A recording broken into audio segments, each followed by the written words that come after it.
1977 பிறகு 80 ஆட்சியை கவிழ்த்தார்கள்.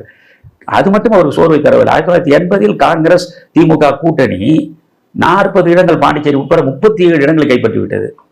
எம்ஜிஆர் வெறும் 3 இடங்களில் தான் வெற்றி பெற்றார். அப்ப நம்முடைய செல்வாக்கு எங்கே போனது? மக்கள் நம்மை கைவிட்டு விட்டார்கள் போல அவருக்கு ஒரு சோர்வு வந்தது. அது இந்திரா காந்தி கிடைத்த ஓட்டு. அது எப்பொழுதும் மக்கள் நாடாளுமன்றத்திற்கு ஒரு விதமாகவும் சட்டமன்றத்திற்கு ஒரு விதமாகவும் தான் வாக்களிப்பார்கள். சட்டமன்றம் பொறுத்தவரை எங்களுக்கு எம்ஜிஆர் தான் தேவை என்பதை தெளிவாக 1980 அவர்கள் முடிவெடுத்து அதை வெளிப்படுத்தினார்கள். மீண்டும் முதல்வரானார்.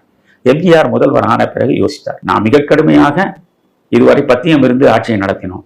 இந்த பத்தியம் உடலுக்கு நல்லதுதான், அரசியல் வாழ்வுக்கு நல்லதில்லை என்பது அவருக்கு புரிந்துவிட்டது.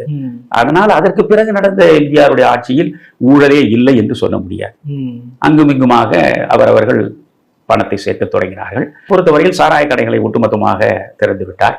ஆனால் எம்ஜிஆரை பொறுத்தவரையில் கருணாநிதிக்கும் எம்ஜிஆருக்கு உள்ள மிகப்பெரிய இடைவெளியை நீங்கள் பார்க்க வேண்டும். கருணாநிதி ஏழையாக பிறந்தார், சில காலம் ஏழையாக வளர்ந்தார். அதற்கு பிறகு அம்பானி அதானி அளவுக்கு அவருடைய குடும்பத்தை அவர் வளர்த்துக் கொண்டார்.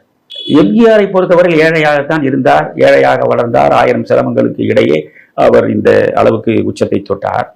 ஆனால் தனக்கென்று ஊழல் செய்து ஒரு பைசாவையும் அவர் தேடி வைத்துக் கொண்டவர் இல்லை. தனக்கென்று சொந்த நலனுக்காக ஆட்சி அதிகாரத்தை பயன்படுத்தி ஒரு காசையும் அவர் பெற்றதில்லை.